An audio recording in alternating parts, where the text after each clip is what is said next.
মেয়েদের জীবনটা অনেক দুঃখের। মেয়েদের নিয়ে না কোনো স্বপ্ন রচনা করা যায় না, অন্তত মেয়ে সন্তানকে নিয়ে না।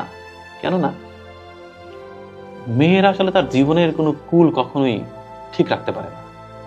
বাবার সংসারে একরকম অ্যাটিচিউড করতে হয় তাকে, বিয়ে হওয়ার পরে স্বামী সংসারে গিয়ে আর এক রকম আচরণ করতে হয়, আবার বৃদ্ধ বয়সে গিয়ে ছেলের সংসারে গিয়ে আর এক রকমের রূপ ধরতে হয়।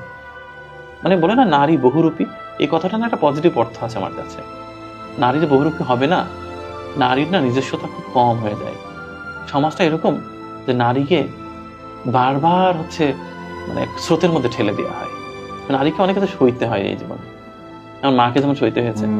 তো নারীর জীবনটা আসলে খুব বেশি যে স্মুথ এরকম বলা যাবে না।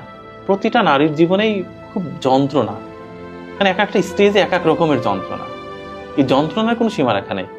আমার তো মনে হয় প্রত্যেকটি নারী আসলে যন্ত্রণার মানে একেবারে বিশাল বড় একটা গোডাউন তৈরি করে রেখেছে হৃদয়ের ভিতরে। খুলে দিলে পৃথিবী প্লাবন হয়ে যাবে।